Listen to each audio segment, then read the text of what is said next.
We're at Adobe Coloring Book, and I have given you the link. And what I'd like you to do is go through and see if you find something like in Chapter 3 here. Look at the different types of coloring books that have been created and pick something that you think you would like to color in. So for instance, let's take a look at this person's work. I will just go ahead and, oops. Let's see, just click right here for the PDF. I'm going to go ahead and download it.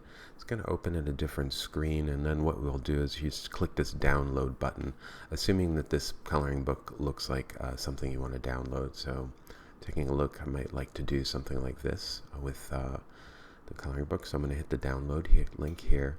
That's going to download it to our downloads folder. As you can kind of see, it's downloading now. Once you find it in the downloads folder, I'm going to just select it, and then I'm going to control click on it, and I'm going to open it with Adobe Illustrator. Or it'll ask us to download to open all the pages. Just go ahead and select one of the pages. So I don't want that one. I don't want that one. This is the one I wanted. This is number 4. So I'm just going to select 4, and I'm going to hit OK. And it's going to ask us some questions. I'm going to hit OK. Okay, at this point you see our artboard. Under the properties panel you can see that the artboard itself is 8.5 by 11. So I'm going to go to the selection tool now, and this is not going to be a line drawing. This is just a placed document. Go ahead and open up your layers, and you'll see that there's actually only one real thing that's actual artwork. In fact, if you open up the clipping mask for that, it'll be located right here. You can kind of turn that on and off. Everything else needs to be removed. So I'm going to select these 3 layers in our layers palette, and I'm going to click on the garbage can, and that'll get rid of that. And then I'm going to take this illustration layer, this one right here that we see, I'm going to bring it up so that it's not buried deep in this clipping mask, and then I'm going to delete that as well. So what we should have at the end is layer 1, which is our layer that we're working on, and then the actual image, which is just a placed JPEG image that we now need to convert to a vector piece of artwork. And the way we convert that is we're going to need to select that image. So we're going to go to a selection tool, and then we're going to click, and if you can click on this image, then it's selected and you can kind of move it around. If not, you're probably clicking on a clipping mask of some type, in which case, again, go to the layers panel and get rid of that stuff. Okay, we're going to open up a new window this time. Under Windows, we're going to find the window image trace, and I'm going to put this floating panel off to the side here. And normally what you'll get is this window, and if you've selected this, if you haven't selected it, it'll be grayed out. If you select this and it's grayed out still, again, you are not selecting the actual JPEG placed image. What you're selecting is a clipping mask that we got rid of earlier. So be careful, make sure that you see what you see here.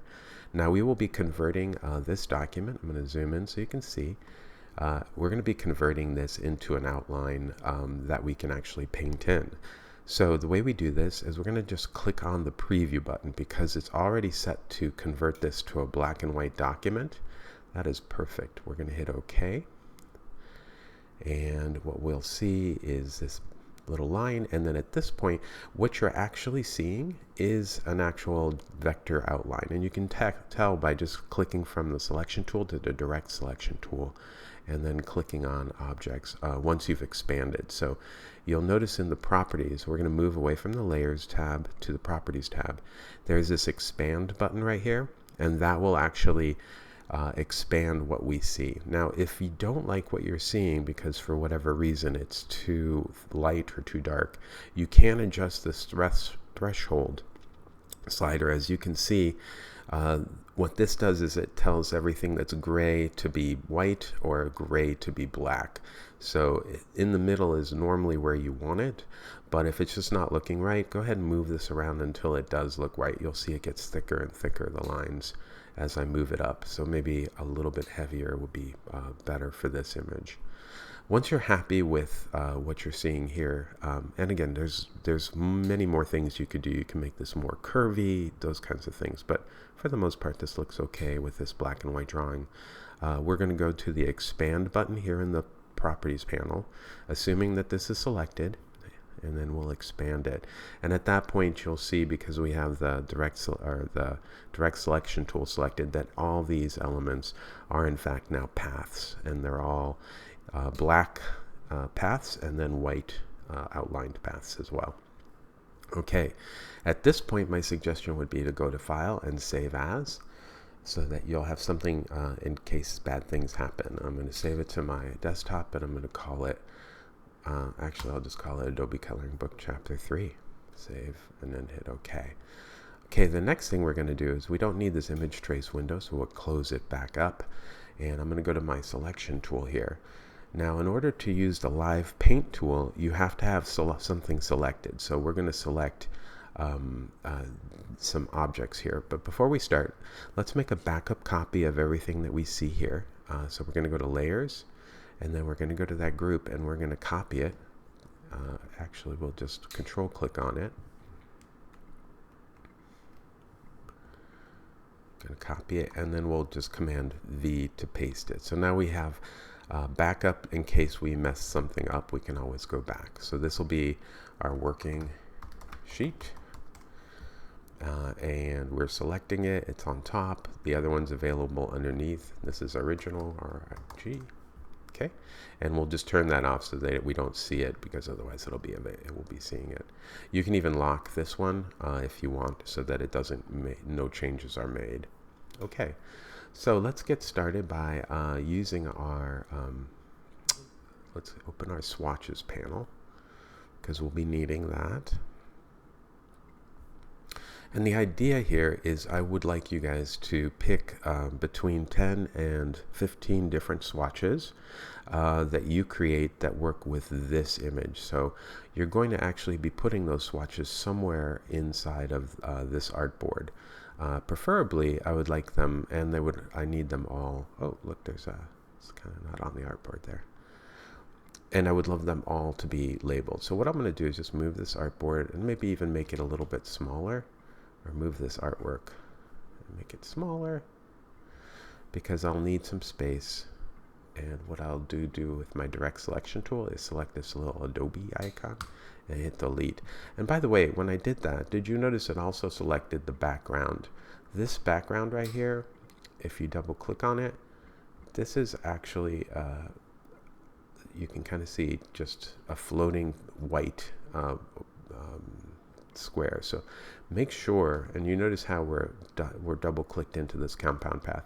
Make sure you delete these elements, otherwise it'll kind of mess up your Live Paint. So I'm going to go back out here, and again direct select, selecting the Adobe and the square, and hitting delete. And you can kind of see that there's some leftover things here. I'm going to hit delete again, and anything that was selected will be gone. There's no stray lines this way. And again, I'm just going to move this here and maybe make it a little smaller, so that I can put my swatches off to the left. Okay, so again, we'll be needing about 10 to 15 swatches. So let's go ahead and just make little squares. And what I'll do is, my properties, I would like these to be 0.5 by 0.5.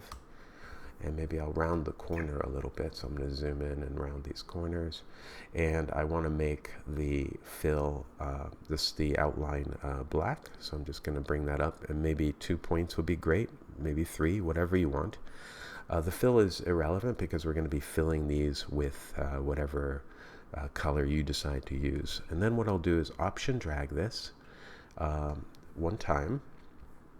Like that, and then I'm going to Command D to duplicate what I just did until I have the swatches that I want for this this piece. So I've got 2, 4, 6, 8, 10, 12, 13. 13 is great. The next thing I want to do is add some text, and I'm going to click right here, and I'm going to put color number. And what you're going to be doing is, you're going to be picking the colors, and then you're going to actually be adding in the color number for each of these different